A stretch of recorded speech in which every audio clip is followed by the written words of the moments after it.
Bismillahirrahmanirrahim. Assalamualaikum warahmatullahi wabarakatuh. Waalaikumsalam warahmatullahi wabarakatuh. Selamat pagi teman-teman. Bagaimana kabarnya hari ini? Alhamdulillah baik.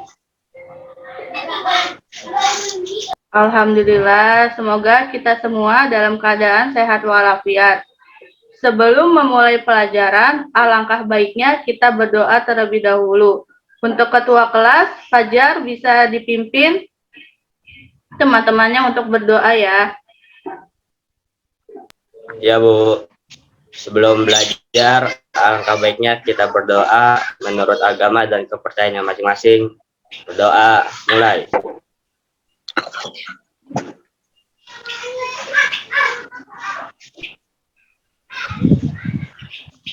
Berdoa selesai. Baik, terima kasih Fajar. Teman-teman kelas 7-14, kelas A Matematika semester 1, kalian bisa isi daftar hadir dengan link Google Form yang sudah Ibu berikan di kolom chat Zoom ini ya. Dengan mengisi email, hari dan tanggal, nama kalian, lalu tinggal checklist untuk kehadiran ya. Setelah itu tinggal dikirim.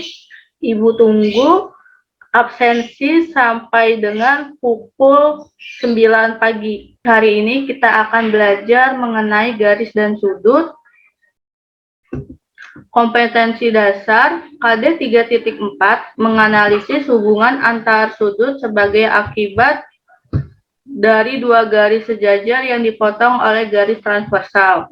Lalu untuk KD 4.10 menyelesaikan masalah yang berkaitan dengan hubungan antar sudut sebagai akibat dari dua garis sejajar yang dipotong oleh garis transversal. Adapun tujuan pembelajarannya terdiri dari yang pertama memahami hubungan dua sudut yang saling berpelurus, berpenyiku, dan bertolak belakang. Lalu yang kedua memahami sudut-sudut pada dua garis sejajar yang dipotong oleh garis transversal. Lalu yang ketiga, menyelesaikan permasalahan yang berkaitan dengan sudut-sudut pada dua garis sejajar yang dipotong oleh garis transversal. Pembahasan pada kali ini kita akan membahas tentang sudut, ada contoh soal dan juga kuis. Nah, di sini saya mau tanya, masih ada yang ingat dengan apa itu garis dan macam-macam garis? Ada yang mau bantu jawab? Saya Fajar izin menjawab Bu. Ya, silakan Fajar. Garis ialah titik-titik tak terhingga yang disusun berderet dan bersebelahan kedua arah sehingga bentuknya memanjang, baik ke arah atas atau bawah ataupun kiri dan kanan. Dalam garis tersebut terdapat pembelajaran yang mengenai kedudukan dua garis yang meliputi garis sejajar, garis berhimpit, garis berpotongan, dan garis bersilangan. Ya, betul Fajar. Berarti Fajar masih ingat ya dengan materi garis. Lalu selanjutnya kita akan membahas tentang sudut. Sudut merupakan dua buah garis sinar yang membentuk suatu daerah karena titik pangkalnya saling berhimpit atau bersekutu. Lalu, bagian-bagian sudut ini terdiri dari tiga, yaitu ada kaki sudut. Kaki sudut merupakan garis sinar yang digunakan untuk menciptakan sudut. Nah, pada gambar di samping ini, kaki sudut yang menunjukkan adalah garis AB dan juga garis AC. Garis AB dan garis AC ini dapat disebut dengan kaki sudut. Lalu yang kedua ada titik sudut. Titik sudut merupakan titik potong atau titik pangkal yang digunakan garis sinar untuk saling berhimpitan. Nah, pada titik A ini merupakan titik sudut dari sebuah titik potong atau titik pangkal yang digunakan pada garis sinar. Lalu untuk yang ketiga ada daerah sudut yang merupakan ruang atau daerah yang terdapat di antara dua buah kaki sudut. Nah, daerah sudut ini adalah bagian ini. Ini juga bisa disebut dengan daerah sudut.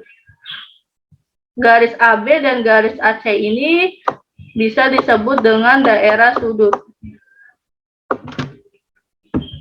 Lalu ada jenis-jenis sudut. Yang pertama ada sudut siku-siku, yaitu besar sudutnya sekitar 90 derajat. Lalu ada sudut lancip. Sudut lancip ini besar daerahnya sekitar 0 derajat sampai dengan 90 derajat. Lalu ada sudut tumpul, yaitu sudut yang besar daerahnya sekitar 90 derajat sampai dengan 180 derajat. Lalu ada sudut lurus, yaitu sudut yang besar daerahnya sekitar 180 derajat. Lalu ada sudut refleksi yang merupakan besar daerahnya sekitar 180 derajat sampai dengan 360 derajat. Ini disebut dengan sudut refleksi. Nah, sampai di sini ada yang mau ingin ditanyakan? Atau masih ada yang belum paham? Bisa ditanyakan ya. Nggak ada, Bu. Ya, baik. Jika tidak ada, bisa kita lanjutkan ya. Nah, di sini ada hubungan antar sudut pada dua garis sejajar. Jika dua buah garis sejajar dipotong oleh sebuah garis S, maka akan terbentuk sudut-sudut. Dari gambar di samping, terlihat jelas bahwa terdapat dua buah garis sejajar yang dipotong oleh garis S, sehingga membentuk sudut-sudut. Nah, sudut-sudut di sini ada sudut A, sudut B, sudut C, sudut D, sudut P, sudut Q, sudut R, dan juga sudut S. Lalu ada hubungan antar sudut ini terdiri dari beberapa bagian. Yang pertama ada sudut luar sepihak, yaitu hubungan antara dua sudut dapat dikatakan luar sepihak jika berada di bagian sisi yang sama dan terletak di bagian luar garis. Berdasarkan gambar di samping, terdapat sudut luar sepihak yang terletak pada garis sudut B, dan juga sudut R ini merupakan sudut luar sepihak dan besar sudutnya adalah 180 derajat. Lalu ada sudut A ditambah dengan sudut S ini merupakan sudut luar sepihak dengan besar sudut yaitu 180 derajat. Lalu ada sudut dalam sepihak, yang dimana sudut dalam sepihak ini adalah hubungan antara dua sudut dapat dikatakan dalam sepihak jika berada di bagian sisi yang sama dan terletak di bagian dalam garis. Adapun sudut dalam sepihak pada gambar di samping adalah sudut D ditambah sudut P menghasilkan besar sudut 180 derajat. Yang dimana sudut D dan juga sudut P ini merupakan sudut dalam sepihak. Lalu ada sudut C dan juga sudut sudut Q ini merupakan sudut dalam sepihak dan besar sudutnya adalah 180 derajat. Sudut luar sepihak dan juga sudut dalam sepihak ini besar sudutnya itu adalah sama, yaitu 180 derajat. Lalu ada sifat antar sudut, yaitu sudut bertolak belakang, yaitu hubungan antara dua sudut dapat dikatakan bertolak belakang dan sama besar jika letaknya saling bertolak belakang. Berdasarkan gambar di samping, terdapat sudut bertolak belakang yang terletak pada sudut apa? Ada yang ingin menjawab atau menyebutkan sudut di samping yang termasuk sudut bertolak belakang? Mungkin Fajar, Fajar. Bu, izin menjawab. Oh iya, silakan Fajar. Bentar, Bu. Sudut A bertolak belakang dengan sudut C. Sudut B bertolak belakang dengan sudut D. Sudut P bertolak belakang dengan sudut R. Sudut Q bertolak belakang dengan sudut E. Ya, yang tadi disebutin oleh Fajar itu memang betul. Sudut A sama dengan C ini merupakan sudut bertolak belakang. Lalu untuk selanjutnya ada sudut sahadap, yang dimana hubungan antara dua sudut dapat dikatakan sahadap dan sama besar jika besar dan posisinya sama. Berdasarkan gambar di samping, terdapat sudut sahadap yang terletak pada sudut apa? Ada yang mau menyebutkan untuk sudut sahadap?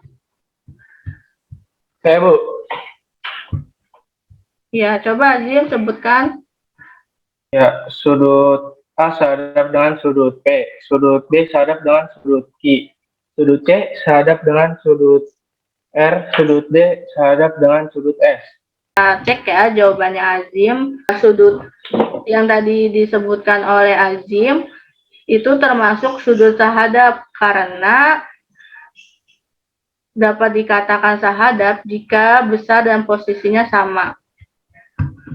Lalu ada sifat antar sudut, selanjutnya ada sudut dalam berseberangan, yaitu hubungan antara dua sudut dapat dikatakan dalam berseberangan dan sama besar jika posisinya berseberangan dan terletak di bagian dalam garis. Nah, sampai sini ada yang mau menyebutkan sudut dalam berseberangan? Saya, Bu Opi. Ya, Opi, silakan disebut sudutnya. Sudut D merupakan sudut dalam berseberangan dengan sudut Q. Sudut D merupakan sudut dalam berseberangan dengan sudut P. Oke, makasih ya Opi. Kita cek jawabannya Opi. Yang tadi disebut oleh Opi itu sudut C berseberangan dengan sudut P. Dan sudut D berseberangan dengan sudut P. Karena sudut C sama dengan sudut Q ini dapat dikatakan berseberangan dan sama besar jika posisinya terletak di bagian dalam garis. Lalu ada sudut luar berseberangan, yang merupakan hubungan antara dua sudut dapat dikatakan luar berseberangan dan sama besar jika posisinya berseberangan dan terletak di bagian luar garis. Ada yang mau bantu jawab untuk menyebutkan sudut luar berseberangan? Saya, Bu. Ya, silakan. Sudut B merupakan sudut luar berseberangan dengan sudut R. Sudut A merupakan sudut luar berseberangan dengan sudut S. Iya, kita cek ya jawabannya. Betul, sudut A sama dengan sudut S dan sudut B sama dengan sudut R. Dapat dikatakan dia ini sudut luar berseberangan karena sama besar jika posisinya berseberangan dan terletak di bagian luar garis. Ini kita akan kuis dengan nomor soal 10 pilihan ganda. Kalian bisa lihat di kolom chat. Di sini sudah saya kirimkan link kuisnya.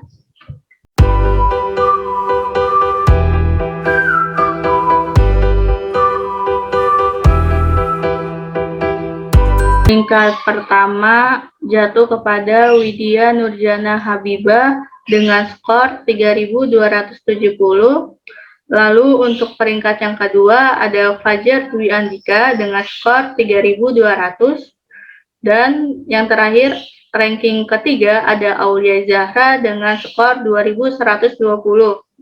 Selamat untuk 3 pemenang pada kuis pertama ini. Semoga Ibu harap kalian bisa untuk mengikuti pelajaran selanjutnya dan bisa mendapatkan nilai kuis yang sangat maksimal. Hari ini kita belajarnya sudah. Ibu akhiri. Assalamualaikum warahmatullahi wabarakatuh.